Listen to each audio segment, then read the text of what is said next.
आसाम सरकार हाय हाय आसाम सरकार हाय हाय আমার লাগি হিকক লাগিব আমার লাগি হিকক আমার লাগি হিকক শিক্ষামন্ত্রী হাই হাই শিক্ষামন্ত্রী হাই হাই শিক্ষামন্ত্রী হাই হাই जोंनो नांगौ फोरोंगिरि जोंनो नांगौ फोरोंगिरि जोंनो नांगौ फोरोंगिरि गहपुर हालामनि सिङाव थानाय राजपुर गुदि फरायसालियाव नांगौ बायदि फोरोंगिरि गैया। दिनै बिथांमोना फरायसालिनि मोखाङाव फरायसाफोरनि एसएमसी आरो फरायसाफोरनि गार्जेन बिथांमोना नांगौ बायदि फोरोंगिरि गैयिनि थाखाय होसिख्रावनाय हाबाफारि लादों आरो बिथांमोना फोरमायो बे राजपुर गुदि फरायसालियाव सासेल' फोरोंगिरिजों नांगौ बायदि गुन गोनां सोलोंथाइ होनो हायाखै होननानै सासेल' फोरोंगिरिया अफिसनि खामानिसो मावगोन ना फोरोंगोनसो जायो होननानै फोरमायदों। बे फरायसालिया 1977 मायथाइयाव गायसनजादोंमोन आरो 1990 मायथाइयाव सोरखारजों गनायजानाय जादोंमोन। दा बिथांमोना सोरखार एबा खुंथाय गोहोआव थानायफोरखौ खावलायहरदों जाहाथे थाबैनो राजपुर गुदि फरायसालियाव फोरोंगिरि दैथायहरो। বিদ্যালয়ত বহুতো সমস্যা আছে। এই সমস্যা হৈছে 1 নম্বৰ আমাৰ এই ৰাজপুৰ প্ৰাথমিক বিদ্যালয়ত মাত্ৰ শিক্ষক এজন। সেই কাৰণে আজি শিক্ষক এজন হোৱাৰ কাৰণে বহুতো সমস্যা হৈছে। কাৰণ কেতিয়াবা আমাৰ শিক্ষকক কেতিয়াবা মিটিঙলৈ মাতে, কেতিয়াবা ট্ৰেইনিঙলৈ মাতে, এই সময়ত স্কুলখন বন্ধ হৈ যায়।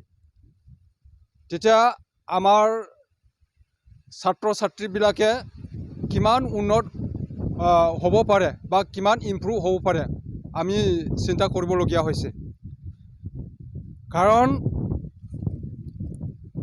আজি এই প্ৰাথমিক বিদ্যালয়ত আগত যেনেকৈ ল'ৰা ছোৱালী বা ছাত্ৰ ছাত্ৰী আছিলে,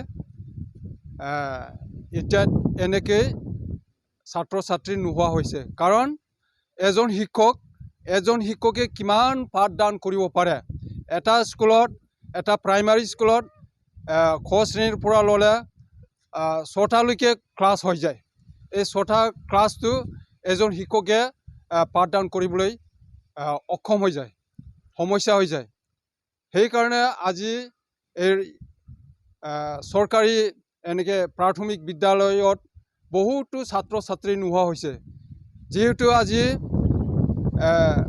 বহুত উচ্চ শ্ৰেণীবিলাকে, ধনী মানুহবিলাকে প্ৰাইভেট স্কুলত পইচা থকাৰ কাৰণে সিহঁতে নিজৰ ল'ৰা ছোৱালীবিলাকক প্ৰাইভেট স্কুলত লৈ যায়। চৰকাৰক কি আহ্বান জনাব বিচাৰে?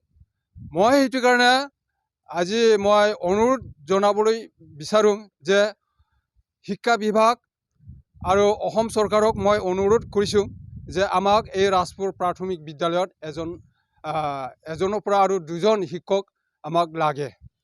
নহ'লে এই কণ ল'ৰা ছোৱালীবিলাকে কেনেকৈ শিক্ষা উন্নত হ'ব পাৰে।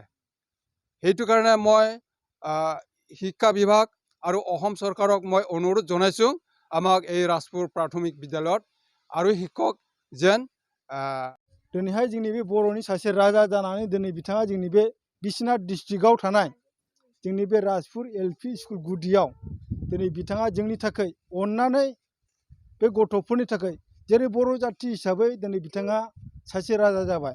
दिनै बे बर' जाथिनि बे स्कुलखौ जुदि फरायसालिखौ जुदि नायाब्ला अब्ला दिनै बर' फरायसाफ्रा माबोरै रोंगौथिखौ मोननो। दिनै गुबुनाव थांनानै गोबां फोरोंहैदों, दिनै जोंनि बर' जाथिनि माने मान सन्माना गोमादों। बेखायनो आं खावलायदों, जोङो बिथांनियावबो जों खर' गंग्लायजों खावलायो। आङो बे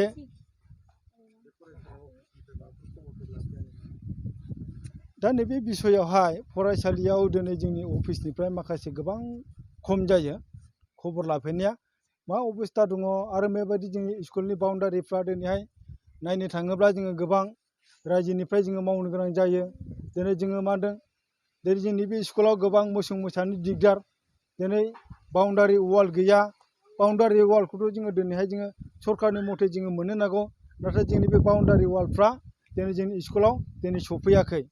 आरो जोङो मोननोबो हायाखै नाथाय जोङो खावलायब्लाबो दिनै जोङो मोननो हायाखै दा बेखौनो आं खावलायदों जेरै जोङो बर' फरायसालि हिसाबै जोङो मादों माखासे साब सिखोन थानोब्ला बाउन्डारिनि सिङाव जुदि थायाब्ला दिनै बे स्कुलफ्रा दिनै साफा जानानै थाया हाग्रा बंग्रा जायो बेबायदि गोबां लेथ्रा जानानै थायो बेखौनो आं खावलायदों बिथांमोननिसिमबो दिनै जोंनि बे स्कुलखौ अननानै एसे बाउन्डारिफोर एसे बेबायदि मोजां साब सिखोन लाखिनो थाखाय बेबायदि अनुस्थानफोरखौ हरोब्ला अनसुंथाइफोरखौ हरोब्ला जोङो जोबोद गोजोननाय मोनगौमोन।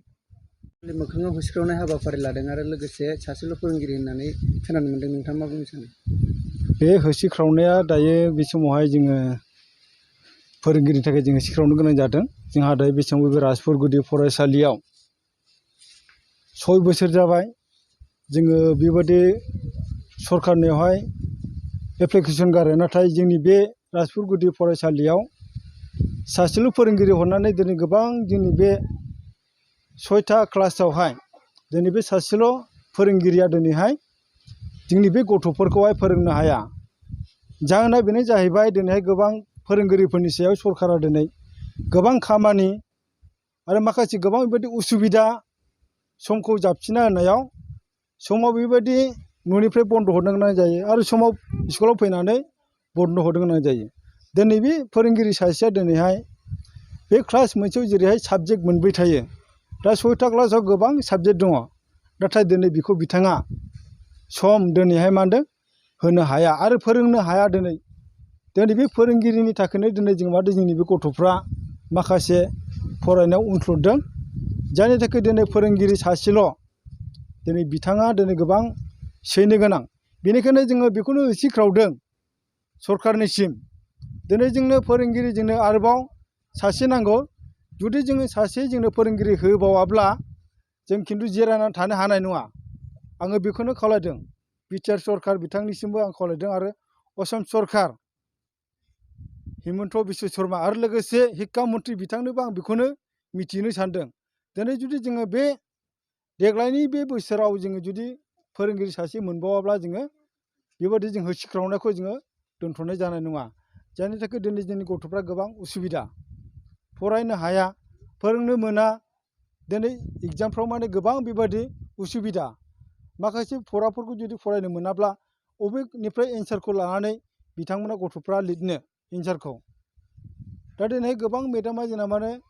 बेबायदि अफिसाव नै दसेनो मा होनदों लिंहरब्रबबाय बन्द खालामनानै थांनो गोनां जाबाय खालि जाबाय दिनै फोरोंगिरि गैया बेनिखायनो दिनै जोंनि बे गथ'फ्रा बेबायदि फरायनायाव खम जालांनो गोनां जाबाय नङाबा गोबां गथ'फ्रा सरकारि स्कुलाव मानो सोआ जानो दिनै सोगोन फोरोंगिरिनि थाखाय दिनै सोनो हाया दिनै फोरोंगिरि सासेल'खाय गथ'फ्रा रोङा फोरोंस्लाबनो हाया बेबायदि जानानै दङ बेनिखायनो आं खावलायदों बिटिआर सरकार प्रमद सारनिसिमबो आं बेखौनो मिथिहोनो सानदों दिनै बिथाङा दिनैहाय जोंनि बे बर'नि सासे राजा जानानै दिनै बिथाङा जोंनि